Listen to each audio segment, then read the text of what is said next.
So yeah, it's 11 o'clock my time. Not sure where it is for you guys, but welcome to our very first webinar series in 2016. Today we'll be talking about database changes and the differences between a state versus a migrations-based approach. This webinar will be recorded, and we'll send a link to everyone that registered in a few days, so you'll be able to see the recording again. We want to make this webinar as interactive as possible, so please feel free to ask questions in the GoToWebinar panel. Ask questions at any time. I'll try to interrupt our panelists, and we really want to make this interactive and get your questions answered. So thanks for joining us today. Quick sponsorship. Today's webinar is being sponsored by Readyroll, which is a better way to develop and deploy databases in Visual Studio using the migrations approach that we'll be talking about. And it's also sponsored by SQL Source Control, which is a state-based approach to source controlling your database in SQL Server Management Studio. If you stay on for the end, the last 10 minutes of the webinar, we'll have a really quick demo of both of these tools. So today we'll go through the panelist introductions and jump into the discussion around state versus migrations approach, and then have a Q&A at the end before the demos of both Readyroll and SQL Source Control. If you guys have any questions throughout, please feel free to use the panel and interrupt. My name is Stephanie Herr. I'm your host. I'm a product manager at Redgate, working with database lifecycle management. I've been with Redgate about 6 years now, and before that I was a database engineer working with SQL Server. And I really love the agile, continuous integration, continuous delivery space. Steve is founder of SQLServerCentral.com and editor. He's also a SQL Server MVP. And Steve, could you tell us a little bit more about yourself? Sure. I've been with Redgate now for, wow, I think 8 or 9 years, and I'm an evangelist and I still run SQL Server Central with them. Prior to that, I've been a DBA and developer for a variety of companies for the last, almost 25 years working with SQL Server. So different experience in different ways of development and different sized applications. So that's really me. Great. Thanks, Steve. Next, we also have joining us Grant Fritchey, who is also a product evangelist at Redgate Software, Microsoft SQL Server MVP. And Grant, could you tell us a little bit more about yourself? Sure. I've been at Redgate for 5 years this month. Weehaw. Congratulations. Yeah, who knew? Anyway, before that, I'm at 25 years in IT, development, DBA, and I just love the shiny. I'm all about the new stuff. So I've been playing a lot with Azure. I'm definitely deep involved in the Microsoft Data Platform these days, and I just, give me a new squirrel and I'm ready to go. Have you been looking into SQL Server 2016 then? Oh yeah. Yeah. I'm going to be doing presentations on 2016 Query Store at SQL Cruise in 1 week. Oh, great. And finally, last but not least, we have Alex Yates, who is a pre-sales engineer at Redgate, who's also been working with DLM and has a lot of experience on site with our customers to implement DLM, Database Lifecycle Management, and is also a speaker and blogger. Alex, hello. Could you tell us some more about yourself? Yes, I've also been at Redgate 5 years last month, so reached that milestone. In that time, I've been working with our Redgate's clients to help them get up and running. So I've been spending a lot of time hands-on practically with these tools for the last 5 years, helping customers in all different industry sectors, all sorts of different size customers, on every single continent so far except for Antarctica. So if anybody knows anybody in Antarctica, I'm quite keen to take that one off. So I've been, yeah.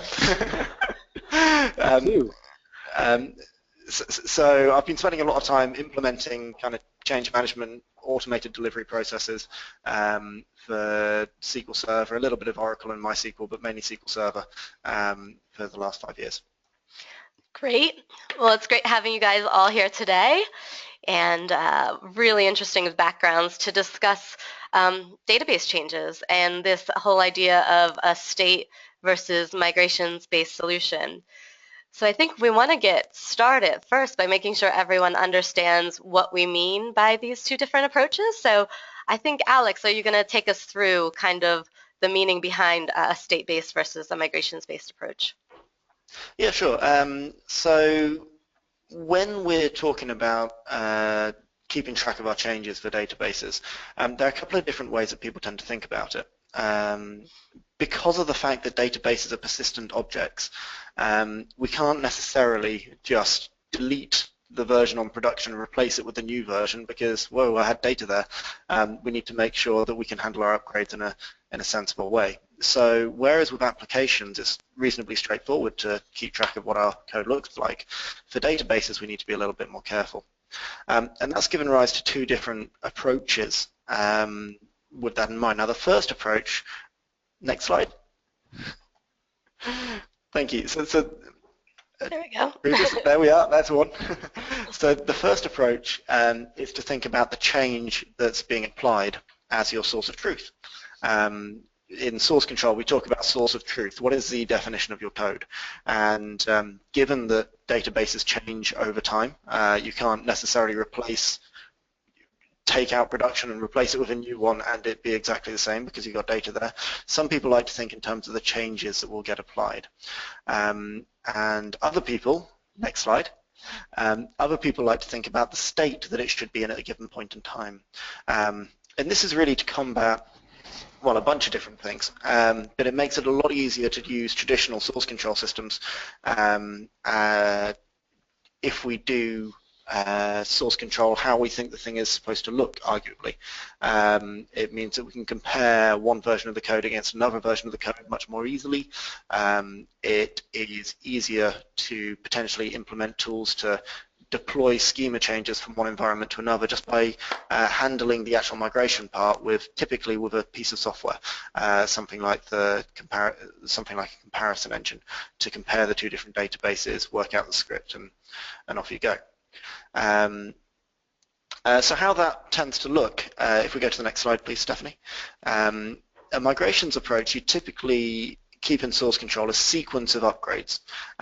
So in here I've got one upgrade is to alter a stored procedure, I've got another upgrade to rename a table. I mean, whatever SQL it is that you're executing, you'll be saving these as sequential upgrade scripts one by one, and then your deployment process is relatively straightforward. You just run them in order, and you can. That's relatively easy to write yourself. There are lots of tools out there that allow you to, lots of frameworks and things that you can use to implement a solution like this, relatively straightforward. And it's easy to understand as well. It's pretty easy to understand the process. I've got a bunch of upgrade scripts and I run them one by one and I'll get to the target environment. In contrast, the state-based approach, if we go to the next slide, it's going to look something a bit like this. So each version has, if I was to pull out any version from source control, I would have a complete set of create statements that would define every single object in my database, all of the stored procedures, all of the tables, all of the functions, and I can compare these straightforwardly, but then I am relying on a diff tool typically I'm relying on a diff tool to work out the differences between one and the other. So there are these two approaches. It's my opinion that both are perfectly valid. There are pros and cons to each, and we'll discuss those today. So I've been speaking about this topic at a bunch of events now for the last year or so, and it's a particular bugbear of mine that every time I go and see a session that is called something along the lines of, this is how you do continuous delivery for databases, invariably I'll see somebody present either one of these approaches or the other. If we can go to the next slide, please, Stephanie. Next slide. There we are. And often people don't seem to be able to agree on which is the best way to go. People are very set in their ways. Either migrations is the correct way to do it, or state is the best way to do it. And so I've got a couple of quotes here. The first one is by Paul Stovell. He's a guy that wrote Octopus Deploy, and we've done a lot of work with him and his company, Redgate, and we think it's a really great tool. And what he says is there's nothing more reliable than keeping track of exactly the scripts that you intend to run and running them without trying to compare state and guess. And there's a lot of value in that. It's a very simple, straightforward approach. There's not a lot that can go wrong if that's exactly what you do. In contrast, Stephanie. So Paul's kind of on the migration side, and then in contrast we have Gert on the state side. And that's true. So what Gert says, and this is a quote from him, Gert, if you don't know, he's the guy that he's the main Microsoft guy behind DataDude, which is what has become SQL Server database projects. And what he says is as soon as you have multiple changes on a single aspect of an object, ordering and the ability to detect which changes need to be made gets very complicated. And that's certainly true. If you've got a very large development team and lots of people want to make changes to the same stored procedure at the same time, well, with alter statements, the last one-to-one is going to win. So if you're using a purely migrations-based approach, the last alter statement is going to win. Whatever the last developer committed is going to win. So it's very easy to end up overwriting stuff. If you start working on multiple branches, it can, while it seems simple, the migrations approach, it can quite quickly become quite complicated. And so what Gert is saying is it's actually a lot more practical and a lot easier to work in a declarative state-based way. And then that's going to make it easier for us to adopt processes like source control and continuous integration, continuous delivery. Yeah, so that's more or less my introduction to the debate, state versus migrations. So Steve, could you just summarize a little bit about the differences of the two and what your takes on them are? For me, state means that you're kind of making the changes and then you're using a comparison tool or a diff tool of some way to work out the changes in real time at the point where you're deploying things. And then when you're doing migrations, you're cataloging all the different processes, all the different steps that you take to change your database, right? Altering tables, altering stored procedures, adding new objects, dropping objects, and then you execute those in the same order that you perform them in development when you get to production. And that's the kind of way I look at it. Great, thank you. That helps clarify things. Brant, anything you want to add on, just the differences between state and migrations? What do you mean, like that one works well and one actually sucks? Actually, that's interesting, and I thought that would be coming later in the which one works well? Oh, yeah. I didn't say.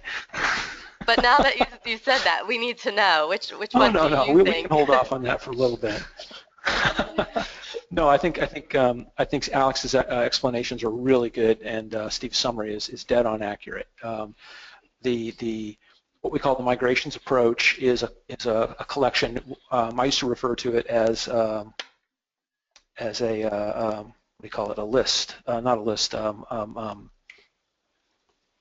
You don't know the word? Yeah, I've forgotten the word. English is such a hard language. A list makes sense. It's a manifest. It's a manifest. So so you've got a manifest and you follow the manifest and everything is fine. Whereas the state-based approach, it requires tooling. There's no getting away from that. So it's a good assessment what everyone has said so far. Okay, great. So I guess now that we understand what state-based versus migrations is, what are some of the pros, I guess, for the state-based approach?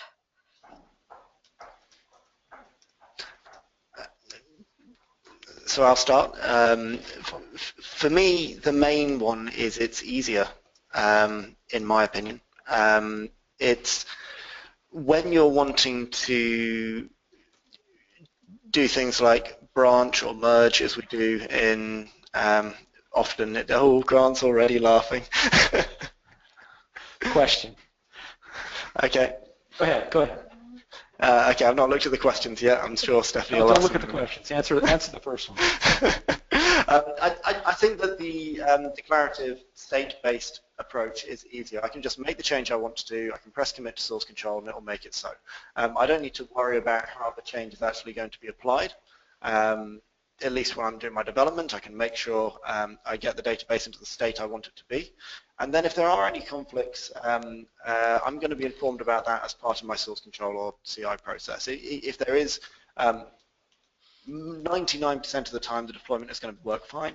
If it's not going to work fine, if I've put in proper testing processes in place, I should find out about that with plenty of time before it deploys to production, that I can go and fix up or patch up the deployment in whatever way I need to, using whatever tools are available to me. So I think that state is fundamentally easier, especially once you start having large teams and scaling. And Steve, what do you think is good about state? So I mean, I agree with what Alex said there. That, state, it removes this burden of administratively making sure that you do things in some order, right? You can kind of just make whatever changes you have, you don't track them.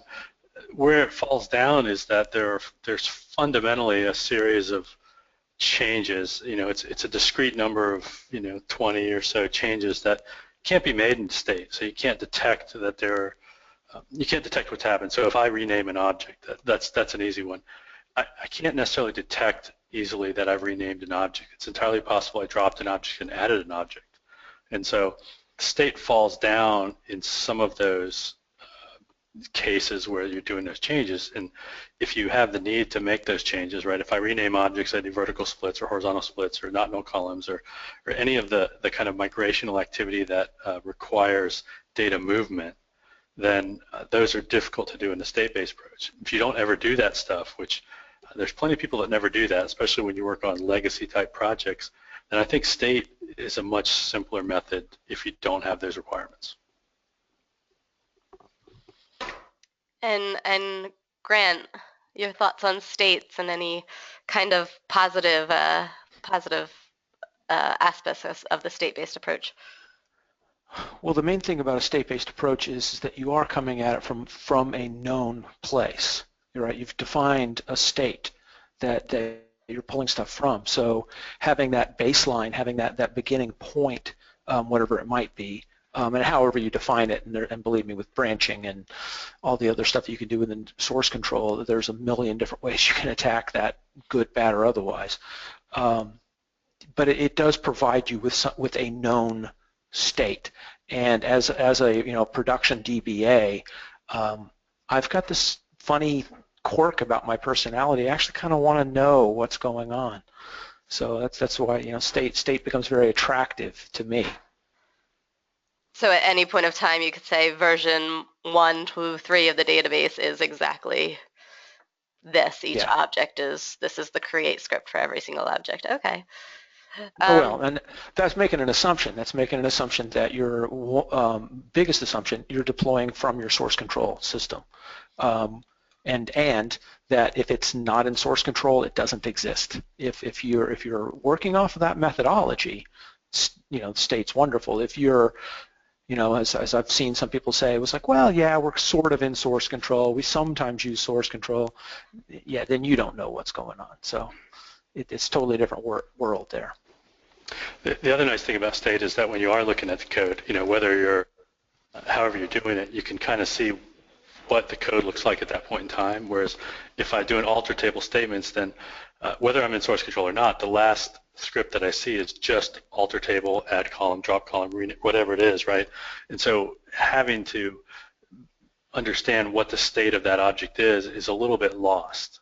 For views and store procedures and functions, it's fine, but for tables are really the big problem in all of this stuff, right? Tables fundamentally make deployments hard. Well, I mean, it's databases, it's data makes deployments hard. Data makes it hard, true. But views, store procedures, functions, all the extra stuff is much easier to deal with. Oh yeah, in terms of absolutely. And the data is the important bit and the stuff we need to preserve and understand and exactly. maintain if we could throw the data away, then deployments are easy. I've said that a million times. Yeah, I guess another thing with state is the ability to see how the object has changed over time. Going back and understanding the differences. That's certainly true. Kind of, but you lose time a bit because, unless you know what the different states were, right? If you look at beginning and end, it's hard to know, what the flow was, right? If I have a table and I've added a column and I've added a check constraint 2 months later, and then I've added a computed column a year later, I don't necessarily know when things happen in what order. It's a little bit hard to tell at times. Whereas in migrations, I obviously see, right? If I search for that table and I say all the changes that happen, I see a specific order of things that happen. So state is a little bit of a downfall there. I actually see things the other way around. So I think that most source systems, you can filter by showing me the history for this object. And then you can see it changed at version 12, at version 14, at version 217. And so you can see all the changes that have happened, exactly who made which change and when. If you're working with scripts, with upgrade scripts, then what, are you going to do a string search across every single script in your source control system to find every reference to that table? And that's where migrations get real fun, is because of this list of things. See, I would say, when I see that list in source control, if I see create table, the next thing I see, the next commit that I've had in the past in migrations is alter table, add constraint. So I know right away that happened. Whereas if I see the full script, especially when I get large objects, right, that don't easily fit on one screen, then it becomes difficult to always catch the changes that are there and easily see it. You're going back and forth in the panels and going, all right, what parts of this thing changed?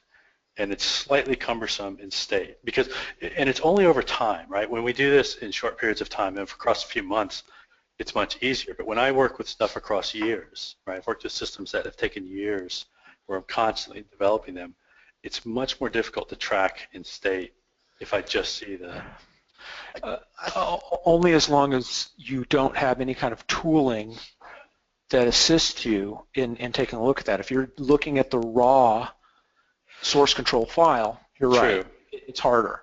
But I mean, we're all about, I mean, not just talking the fact that we're at Redgate Software, but I mean, we're technologists. We're all about technology. And if you're just looking at raw files, you're doing it wrong. Yeah. You want sometimes that's what you have, right?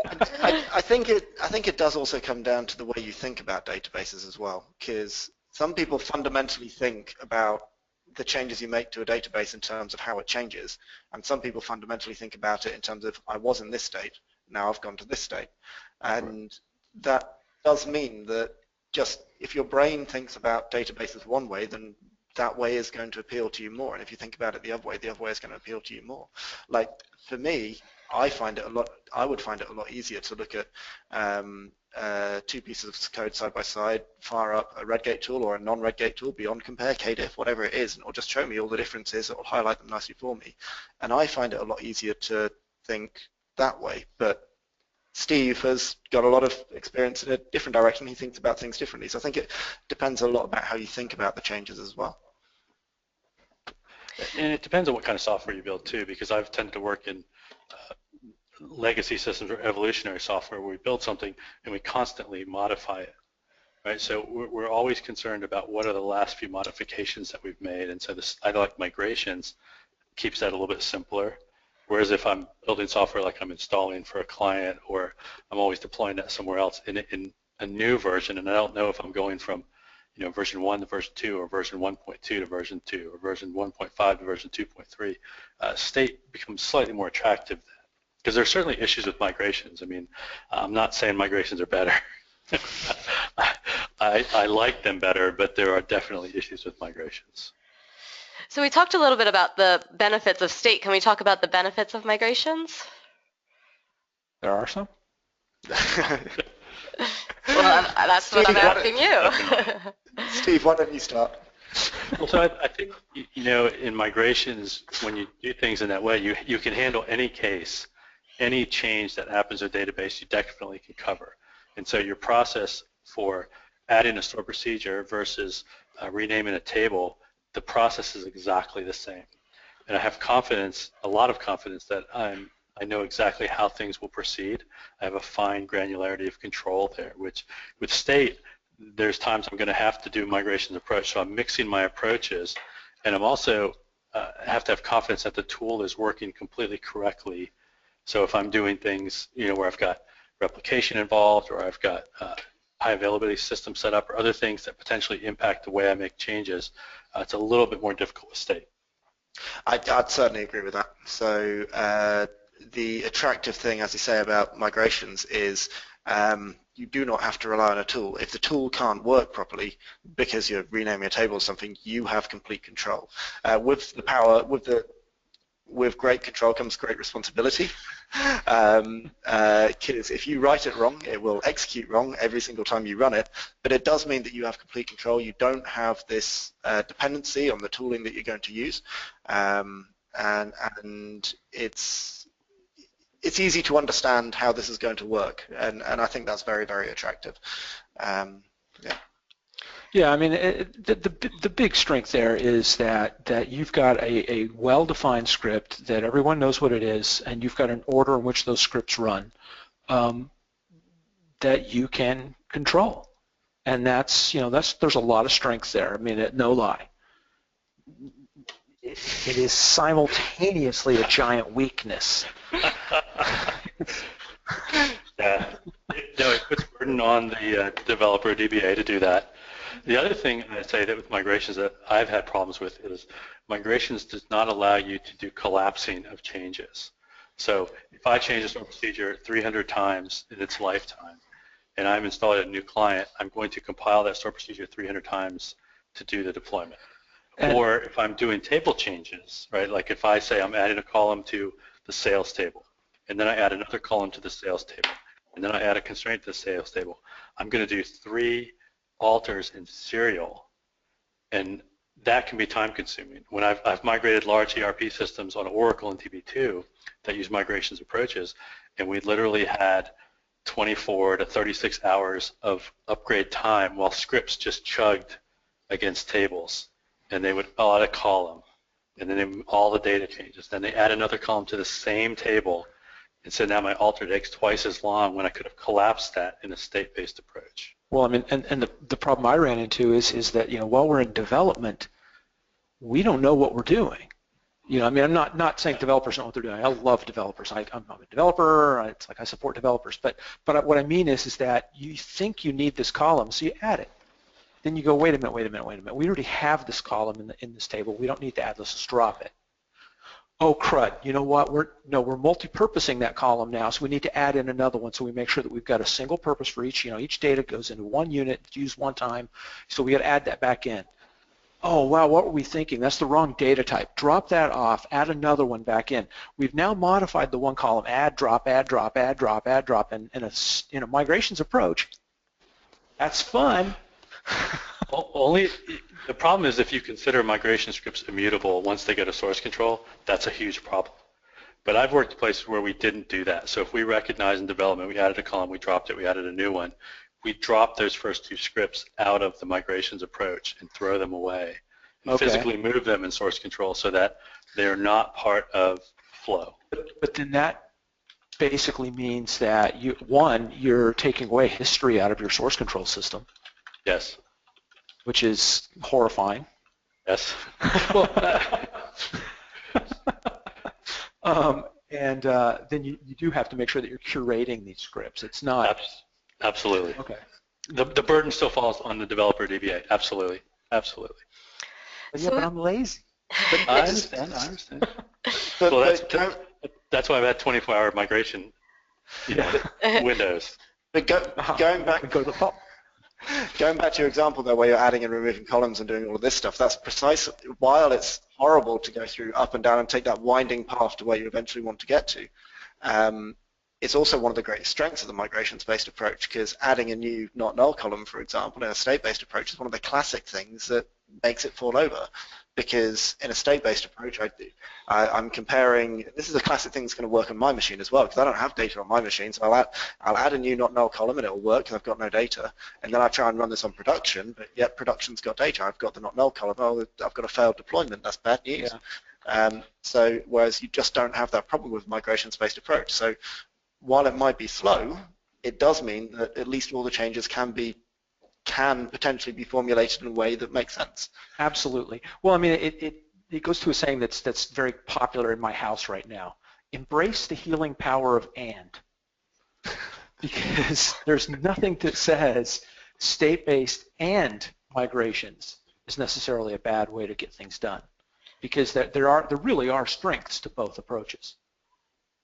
I think that is a bit that does make me nervous though, because so for me, what it's about fundamentally, what is your source of truth? Is your source of truth the change, or is your source of truth the state that you're supposed to be in? And let's suppose that you're using both, and potentially you have like a state that you're supposed to be in and a migration that gets you there. Let's suppose there's a mistake with one of them. Which is right? I don't know, what's in source control? well, that's kind of the point, right? If you're both in source control, then if you are going to use both, you need to be quite clear about your strategy for that and how that's going to work.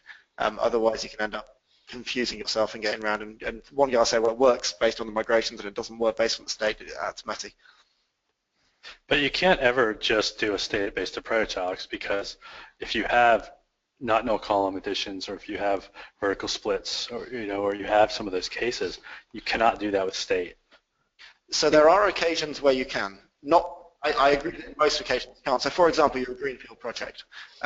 State is amazing for greenfield projects. You've not yet gone to production. You're building the database from scratch. You're changing stuff whole scale, left, right, and center because you're trying to work out what the best structure is for you. Fantastic. That's a great time to be using state. Why would we ever use migrations in that position? Because you don't have to worry about the problems of going to production yet. It's only when you actually have to go to production at that point that you then need to start thinking about how you can make these in a I guess, but I would say in greenfield projects, you don't need anything. You just copy the dev database over. I don't need anything at that point, right? I'm not going to agree with that. So that is a good question. Why would you need source control? Why would you need to do this in a development environment? Should you still be source controlling databases in a greenfield? Yes, you should. Of course you should still be source controlling your databases in the development environment. If you're at the point where you're developing your database for the first time, you want to keep track of what those changes were. I made a mistake at this point because we're making mistakes all the time in greenfield projects, experimenting, trying this out, trying that out. I want to be able to remember, what was that good version? Oh, I've lost it now. What was it? Oh, it was version 17. I can remember. I can go look in my commit history. I can go and look at my CI server and see which one built correctly. We absolutely want source control in dev. I would say it's very dangerous not to use source control at any point in development, whether it's a greenfield or a brownfield project. Yes and no, right? I mean, if I'm building development and I do alter table, potentially I want to save that data that I've used, or I don't want it to go away, so I have to be careful with the state-based approach, and how I do this, right? Because if I'm adding and dropping columns, that's fine in my development environment, but as soon as I have to go to a test server and change something or move it somewhere else, then potentially state is still an issue, right? I mean, at some point I'm going to deploy off my machine at that, and I'm only joking when I say, right, you move the development database, because you can do that exactly once, and then every time after that, you have to deal with deployment in some way. So Neil brought up an approach about migrations. Approach may fall down if you forget to script out of change. How could you do that? You have to save everything in version control. I did answer him online, and it's the same issue with state. If you're not using source control as the basis of your builds, you're going to get it wrong. And so if you forget to script out something, fine, it'll cause a failed build, but you go to source control, you add it back in, and you're good to go again. I mean, as long as you're building from source control, which is kind of funny since migrations is all talking about not using state, but what's it using? Source control as a state. But anyway, as long as you're building from source control, then you can over time correct those errors. And that's the whole idea of being in source control, is because, speaking only for myself, I screw up all the time. And having that source control safety net to back me up, to make sure when I've forgotten to do something or I did something incorrectly, I forgot to script out a change, having source control there behind me to ensure that, if I'm deploying from there, if I missed it, fine, it will let me know. Or if I put it in there incorrectly, fine, it will let me know. That there's just no getting around the fact that source control is an inescapable tool if you really want to take control of your database development and protect it.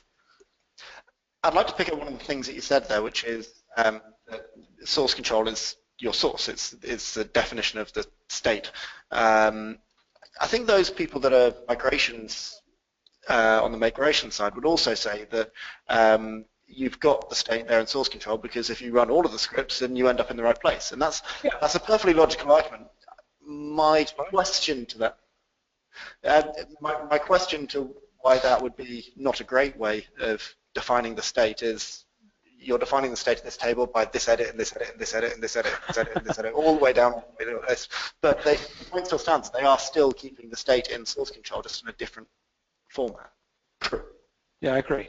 Well, I mean, but you're basically going back to the reason that as much as I have to use some migrations, I'm not enamored of it as a single methodology because of the iteration of those 8 million little changes. It's just I've worked on some very large systems with lots of changes over a very long period of time, like Steve, and just thinking about deploying it that way, I would have shot myself. Except that in those large systems, a lot of times you don't deploy that way, right? You only deploy the last 30 changes or 50 changes or something, right? The 8 million before that have already been deployed because you only work on one system, right? Right. It's much simpler if you work on one system's migrations. Makes more sense, whereas if you're deploying this over and over and over to retail stores or to your clients or something else, I agree with you, right? It can be problematic. So what happens when you need to spin up a new environment for testing or whatever? I take backup production. Oh, fair enough. Or backup of development or whatever. I mean, that's really how you work, right?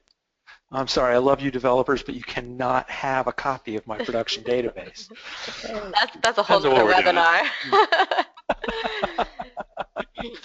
But so then you have the problem of drift, right? And if your approach to rebuilding your environment is to take a backup of production, then if you have ever made a change to production database outside of your migrations approach, then you're replicating that to all sorts of different environments. And yeah, you know you shouldn't do it, but well, see, I'm with Grant there, right? I mean, if you make a change of production outside of and don't put that back through development, you get beat up or you get fired. I mean, it just doesn't. I don't allow that. Yeah, I've had plenty of success in just not allowing that, right? And the developers that need to do that can go work elsewhere. They can go work with Alex. So I'm not.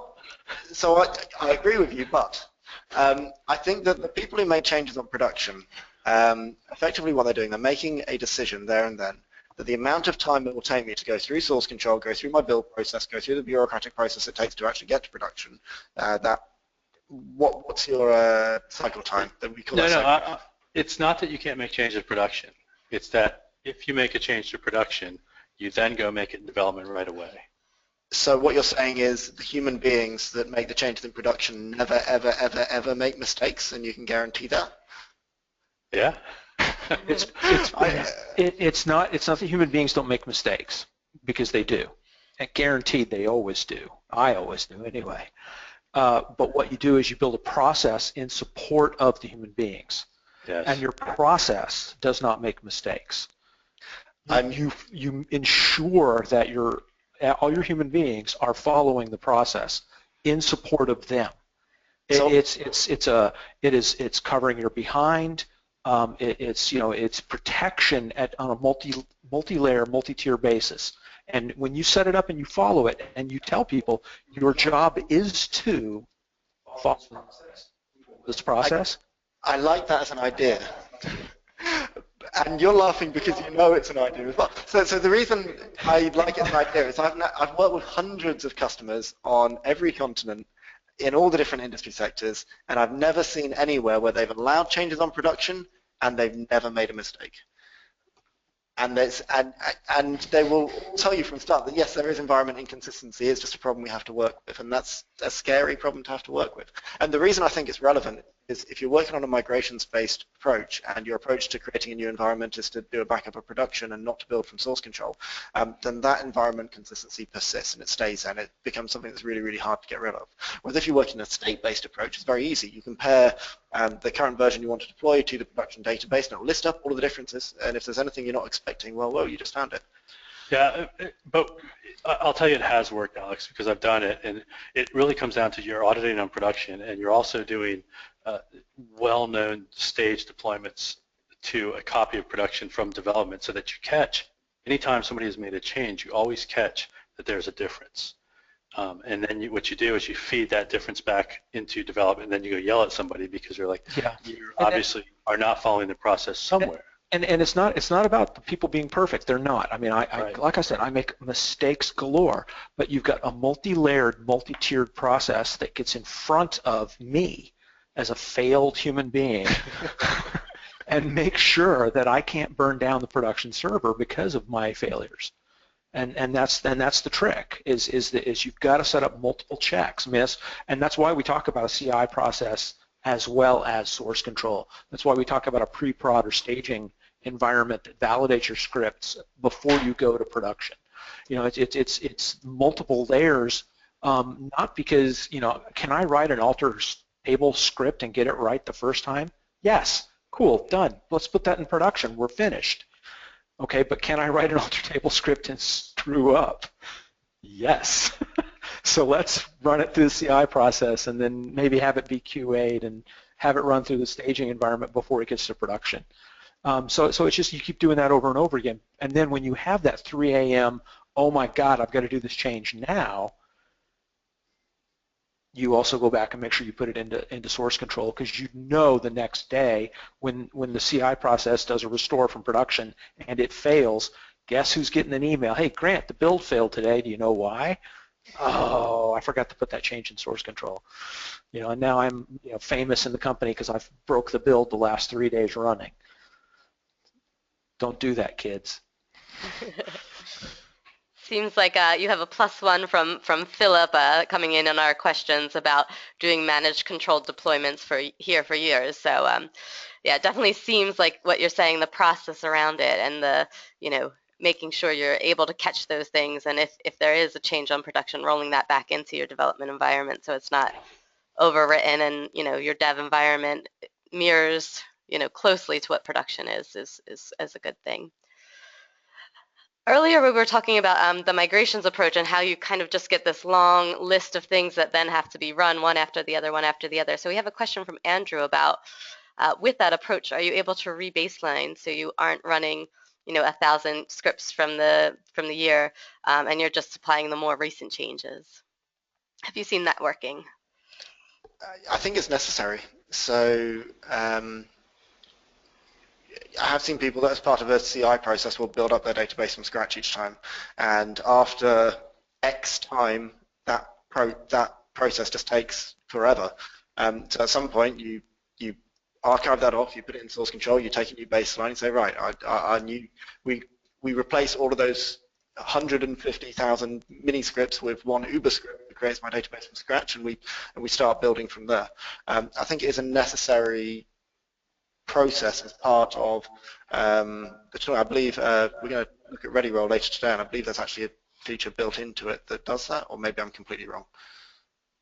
An ish.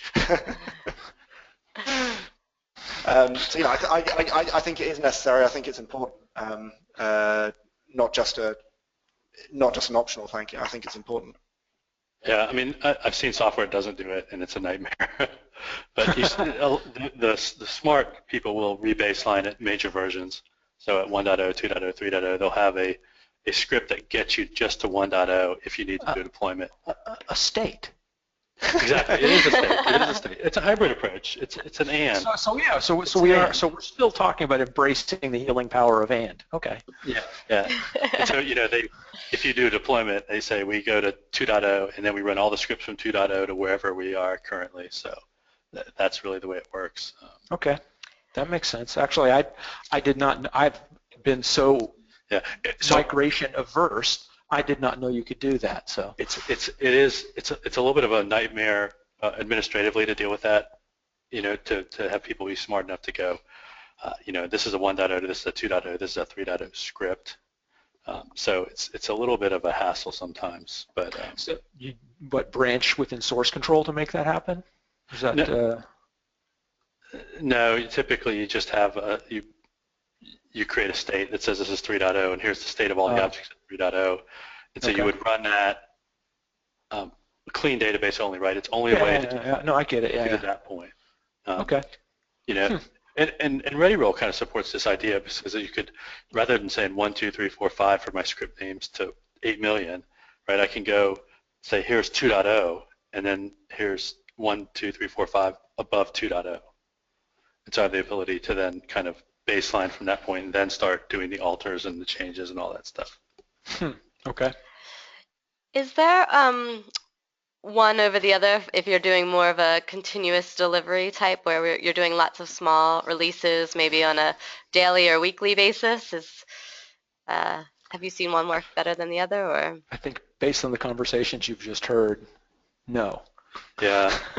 I mean, I think so. It depends on how you've built your process and the size of your project, you know, as Alex said, because if you're doing the migrations approach, I need a way to re-stand up that environment at a level quickly. So I've got to go say, I'm at 3.0 or I'm 3.2, and then I want to apply these other scripts against that to see that they work. And that's slightly more difficult to do in a migrations approach in the CI world, right? Because I've got to get to the baseline and say, here's where I'm going to start to build my environment, where I'm going to start applying the CI process. Whereas if I do state, I can just say, grab this state, apply it, and then start to figure out what my changes are you know, from the state tool, and then do my CI process on there. However, after you have baselined, it can actually become very quick. So It could. So when you first start using a migrations-based tool for the first time, whichever one it is, you'll start running it, and immediately it'll seem like magic. You click the button, immediately your database is there. When you first start using it, it just feels magic how fast it is. Whereas a comparison tool, if you're running a comparison engine, as a minimum, that's going to take at least 10 or 15 seconds to run to compare your different databases. And if you've got particularly gnarly, big, complicated, horrible ones, it's going to take a lot longer. And so at your CI process, if your process is, I've just started developing and I've only got a few changes, there's not a lot in there, I can build your database and practically instantly on a migrations-based approach, but not on a CI process. But then over time, it builds up and builds up. If you don't rebaseline, then you end up with these migrations. So it's take forever to run through the database. Kind of they switch over time, right? Yeah. One's easier and one's harder, and then they switch as I go further on. And in order to fix it on the migrations-based approach, you need to do the rebase, which, as you mentioned, can be a pain to do, but then that gets your builds down faster again. So yeah, it's swings and roundabouts. so I'm conscious on time, and this has been really interesting, and I definitely want to allow time for the demos so our audience can see each section. So just want to go through real quick and a final takeaway, you know, from each of you, if you want to put a stake in the ground about which one you prefer, or just a final takeaway for the audience. And Steve, I'm going to start with you. Okay, so for me, the final takeaway is that you have to use version control, and then you can do whatever you want. So use one approach. Use either state or migrations. Well, I think you're always going to have a hybrid approach of some sort, but you know, you can, as you know, Alex said, kind of be primarily state with migrations that are in there, or be primarily migrations always. But you've got to just keep track of that code, because ultimately, if you're not keeping track of that code, then neither one of these approaches is necessarily going to work well. Grant? Oh, no, you're next. All right, we'll save Grant for last. Alex? I'm fairly balanced. I think that one is right for some people, one is right for some projects. Some people just think about things in terms of migrations, and some people think about things in terms of state, and those people are always going to find it easier that way. I think for me that the big thing is how many people are there in your team, how many people are there making the changes. Because the fundamental problem with migrations is when you've got lots of people working on the code at the same time, and you're having to get the order of all the objects, all the deployments correctly. When you start working on branches, trying to compare the changes on this branch versus the changes in that branch, that's really hard to do, because you can't just compare the scripts, and like Git will not be able to automatically merge those things. So if you have a complex branching strategy and a lot of people making changes, migrations becomes a right pain, and state is a lot better. Whereas if you're a small team, there are only a few of you, you're not making changes very often, there aren't very many changes going through the database, it's easy to keep track of how often you're making changes, because you know what, you don't actually make a database change more than once or twice a week, then yeah, the migrations approach is going to work really, really well for you. And it is going to give you that confidence that you know exactly what script is going to run each time. So for me, it comes down to how complicated your project is, how many people there are. Great, thank you. Grant? Well, I mean, I have a bias towards the state. I really do. I won't lie. But I recognize the ease of migrations. Also, like I said, embrace the healing power of and. The fact is that you're going to do some migrations if you're doing state, and as we talked about, you're going to establish a state at some point if you're doing migrations. So is one stronger than the other? I think it is situational more than anything, and maybe even just your personal strengths is going to lean you towards one or the other. But I wouldn't say that either is necessarily bad. It's just you do either one correctly and start with source control. Can I say one more thing? That's if anybody ever tells me one is 100% right and the other one is 100% wrong, they are misguided, they are wrong, and ignore everything that they say. I've been to too many talks now where somebody says, this is how you do continuous delivery, and this is the right way, and this is the wrong way. And anytime they do it, it drives me mad. So please don't listen to anybody that talks like that. Okay, great. So please stay on the line for our demos. Continue to ask questions in the Go to Panel window. Grant, Steve, and Alex can answer them throughout the demos, and we're just going to switch over and have John Wally join us now. John is on our Readyroll team, so we'll spend a quick 5 minutes demoing Readyroll at the migrations first-based approach. And John, could you share your screen? And hi there, should be shared now. Great, I'm getting the thumbs up. Okay, so my name is John Wally, and I'm a product manager on the Readyroll team at Redgate. And what I'm going to do is walk you through a short 5-minute overview of Readyroll, show you what it is, how it works, what it's good for. And I'm going to show you a few things. If you only take 2 things away from this, I'd like them to be that firstly, Readyroll helps you generate your migration scripts. So we will automatically generate scripts for you. So we take some of the drudgery out of the migrations-based approach. And the second point is when it comes to deploying, we integrate very well with build and deployment tools. So we make that portion of the deployment really simple. And I hope to show you those as we go through a quick demo. So I'm going to hop over to Visual Studio. So the first point is Readyroll is a plugin for Visual Studio. And I'm going to show you what a typical user would do after they download Readyroll. And rather than starting creating a database from scratch, most of our users want to take an existing database, bring that into Readyroll, put that into source control, and you can get started from there. Essentially, as Grant, Steve, and I was talking about, baselining the database. So I'm going to come into Visual Studio, and the first thing I need to do is link Readyroll to my database. So in this case, I have a development database on my local machine that I've restored from a backup. So let me do that. So it's called OctoFX Dev. And now I've linked Readyroll to my database. I need to do one more step, which is this button down here, which will import the database into Readyroll. So what's going on here in the background, we're using Redgate SQL Compare to perform a comparison between my development database and my Readyroll project in Visual Studio. And because my project's currently empty, this initial comparison will want to bring in all the objects in my database. And I can go in and filter out and choose what I want. But this is a relatively simple database. You can see there are 5 tables. And I'm going to go ahead and bring those in. So 3 things have happened.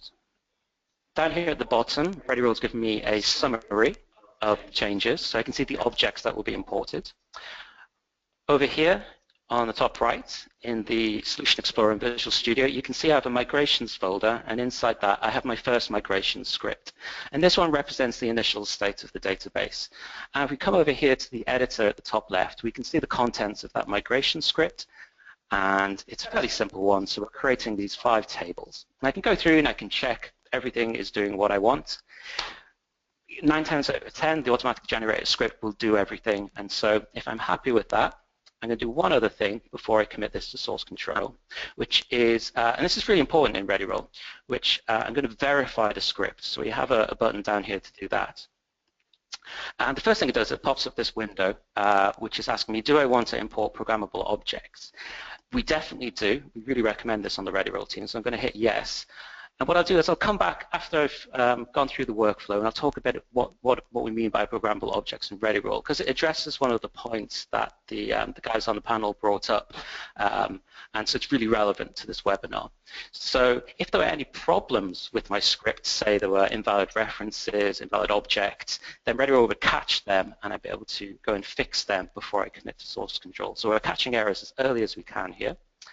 I'm happy with everything as things stand, so I'm going to use Visual Studio to commit my first migration script to source control using Git here. Because Readyroll works with files, then any source control system you want to use will work. We take no views on how you set up your source control. So I've committed that to source control. So this enables us to do a few things. If I'm part of a team, then my colleagues can pull down my changes from source control, use Readyroll to apply them to their development databases so they keep up to date with my work. And secondly, I can then link into continuous integration and also deployment if I have that set up. So on my machine, I have a build server running. In this case, Team City, but that could be TFS, Bamboo. We work with all the major build systems. And it is listening out for people checking into source control, and when it sees a check-in, it is starting a build of my Readyroll project. So what does that mean? A build is a strange thing to say about a database. For Readyroll, what a build means is I take my list of migration scripts. In this case, we just got one, but as we said, typically we'd have tens, hundreds, perhaps thousands of these. And Readyroll will put them together in one deployment script. So they're run in sequence, and we also insert logic to make sure we only run the migrations we need to. So the end result is a standalone SQL script with no dependencies on Readyroll or any other tools that we can use to take a database from a particular version up to the latest version. Great. And so what we see... Oh, sorry, John, we're just running a bit short of time, and we do have a link for users to get more information on Readyroll. So what we've seen is a plugin into Visual Studio that allows you to help manage those migration scripts which are then source controlled. And like you were saying, John, can work in your build and your CI and automated deployment scenarios as well? Yeah, that's right. So you can imagine I can use that to deploy to my different environments. So conscious of time, the one thing I did want to show, which I said I'd come back to, is, got a slide here. Yeah, so I talk about programmable objects, and what we mean there are things like triggers, functions, store procedures, views. Readyroll can script those out into individual SQL files, and that means you can work with them as if they were code, so quite like a state-based approach. So you can do things like branching, merging, and working in parallel. So if that is a concern for you, I'd check out this feature in Readyroll. Great, thanks so much, John. And No very problem. relevant to the conversation that we were having earlier. And now, Alex, could you take a few minutes to just give us a quick demo of SQL Source Control? Sure. Can everybody see my screen now? Yep, looks good. Fantastic. So SQL Source Control is a plugin for Management Studio. I'm going to make a change to this database. I'm going to take this add contact stored procedure, get contact stored procedure even, and I've got a wildcard here. I'm just going to expand that using Redgate SQL prompt and execute that change. And now I've made my change, I want to put this into source control. And Redgate SQL Source Control is going to be right here for me inside Management Studio. And if I just refresh, so I'm having to move many different screens from my, all right, there we are. If I just refresh now, I'll be able to see the difference between the code in source control and the code on my database. So you notice, unlike Readyroll, I'm not providing you with an upgrade script. All I'm saying is it used to look like this, it now looks like this. We're also going to provide you with all sorts of indicators in Management Studio to tell you where your changes are. Before I commit this to source control, I'm just going to show you this is TFS, and if I go and look for that stored procedure inside TFS, oops, there we are. If we look for the stored procedure inside TFS, we'll see in a minute we've got the old version of the code here. Forgive me while TFS takes up our time. In the interest of time, I'm not going to wait for that to refresh. I'm just going to type my comment in here. We can link up to TFS work items. So we could either type, we can use a hashtag to associate this or resolve a TFS work item directly in Management Studio. So I know that I've got a work item for this command, which is work item 19. So I'm going to resolve work item 19 with a comment, removed wildcard from get contact, and I can commit this into source control. Once that's gone into source control, it's going to update my source code appropriately. If I just jump back to my source code, so there we are, there's the old version in source control. You can see all of my stored procedures are split out into different columns. I've got all the different objects on my database split out, but based on the object type. If I just take another look at this now and refresh, you should see, if the commit has finished by now, we'll hopefully see the new version in source control. So this is a state-based approach to defining how the database should look, and with the other Redgate tools, SQL Compare and so on, we can build an automated process to compare different versions, to set up CI processes, to automatically deploy this, to put all the checks that you want in place to make sure that your upgrade scripts work. And just like with Readyroll, there's a kind of slightly hybrid feature with that deploy with the programmable objects. In SQL Source Control, we've got this migration script feature, which I don't have set up for this demonstration, but I don't have time anyway. And what the migration script feature does is it allows me to say, well, for this particular change, that table rename, you provide me with the upgrade script that we're going to use. And so the idea here is that we're mostly going to use a state-based approach, but for the occasions where you do need to make that migration, which is probably a small minority of them, for those particular changes, you can provide the upgrade scripts where you need to. Think of it like pinhole surgery as opposed to chopping people's legs off. I'm one for terrible metaphors. But what we're doing here is we're saying that you use a migration script when you need to, and the rest of the time you'll handle it in a state-based world. Great. Thank you so much, John and Alex. Sorry for cutting you so short there. I am conscious of time. For Readyroll, www.ready-roll.com for more information. Download a free trial. Also for SQL Source Control, if you go to the Redgate website and find SQL Source Control, also with a 28-day free trial, fully functional. So thank you guys so much for your time. It was a really interesting discussion. If you guys have any other questions about SQL Source Control or Readyroll or database lifecycle management in general, please email us at dlm@redgate.com. We're also writing a book on DLM. Grant is one of the authors. This book is being continuously delivered chapter by chapter. We're interested in your feedback. It's getting pretty close, right, Grant, to Sure. Well, I know there's a few chapters in there now, at least. There's several chapters. I've got edits on one I have to get done in the next few days, so we'll have a new chapter out next week. Perfect. So for more information on database lifecycle management, so this is going beyond just source control, but then the whole lifecycle management of your database. Additional free webinars, articles, tool trials at redgate.com/products/DLM. And we also offer some training and consultancy. So if you want somebody to come on site and help you set up source control, help you set up CI, CD, any kind of automated deployments around database lifecycle management, just give us a check there. We're also on Twitter, so we're really looking forward to hearing from you. Again, this webinar was recorded. We'll get a link to it. And if you have any questions, please get in touch, dlm@redgate.com. Thank you so much. Have a good evening, afternoon, or morning, depending on where you're from. Thank you. Thanks. Bye. Bye-bye. Goodbye. Bye, guys. Thanks again.